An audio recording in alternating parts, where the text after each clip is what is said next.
Hello everybody. What is this? King of the Hill, MvM robots. What are they doing? Why they can kill the rat standing in the platform? Erasmus has gone. What is this? All things will be cleared up very soon.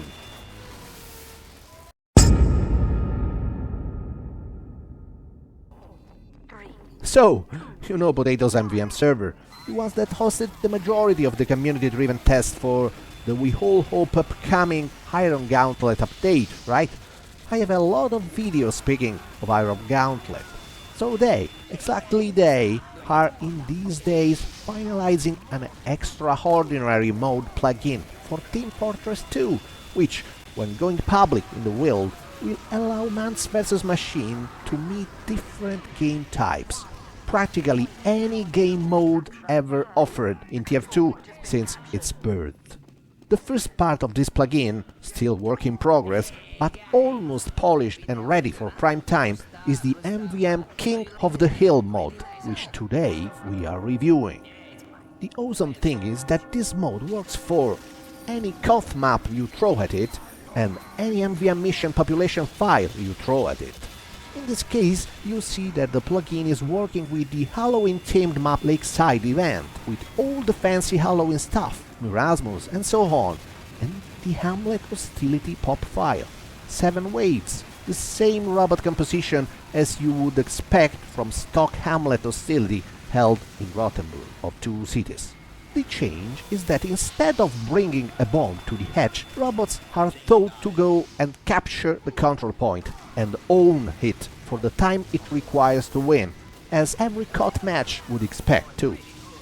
Sometimes robots takes the bomb binomicum route to Skull Island, and because there isn't a navigation path for that part of the map, they don't know where to go and stay absolutely firm in place.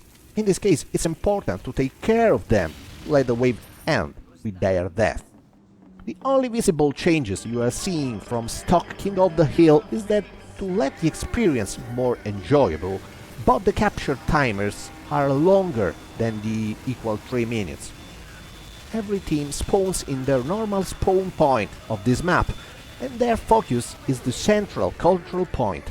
Red team, that is the humans as usual, can win a wave either destroying all the robots in the horde or let the red timer go to 0.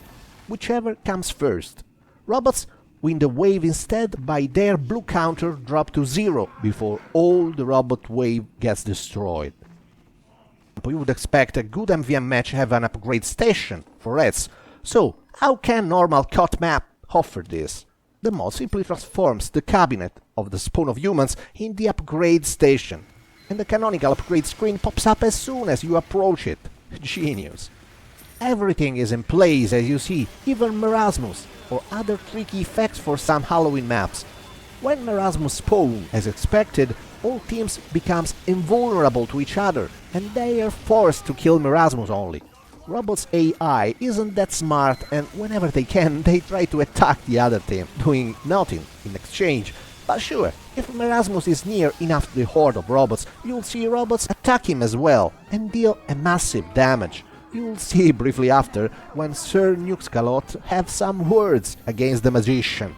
That's awesome. In the future, expect the team to add more features in the list, like attack defend and payload maps. For those, the project expects to add both human defending and human attacking.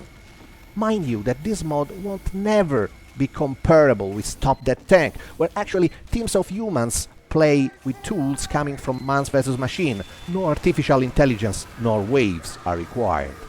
No way.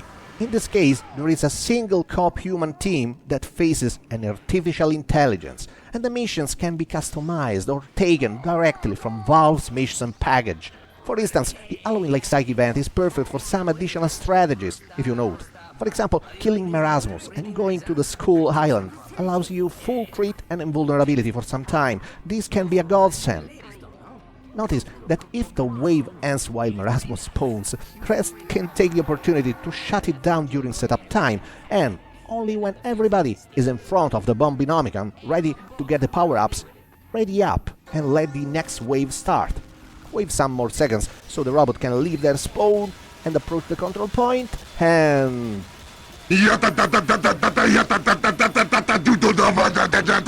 Kaboom! Kaboom! In 15th of August, coincidentally my birthday of 2012, Mans vs Machine began.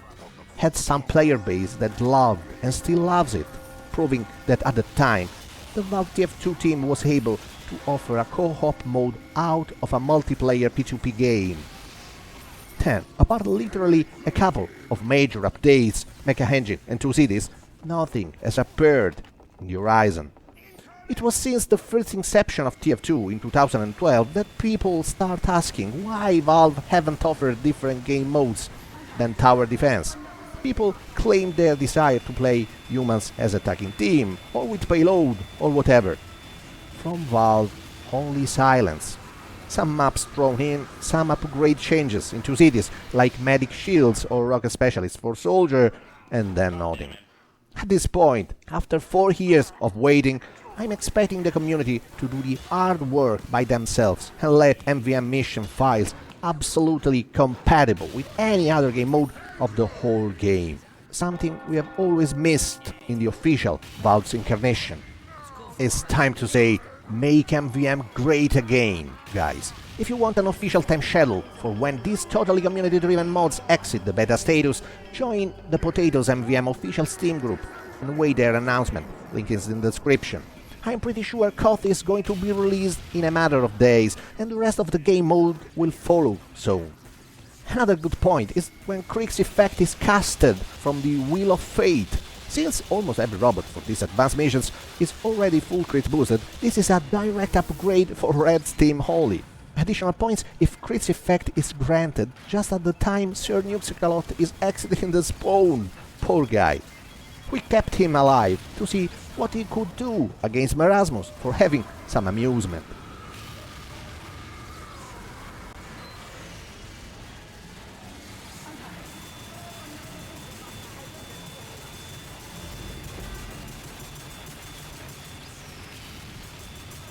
I repeat, the magic here is another.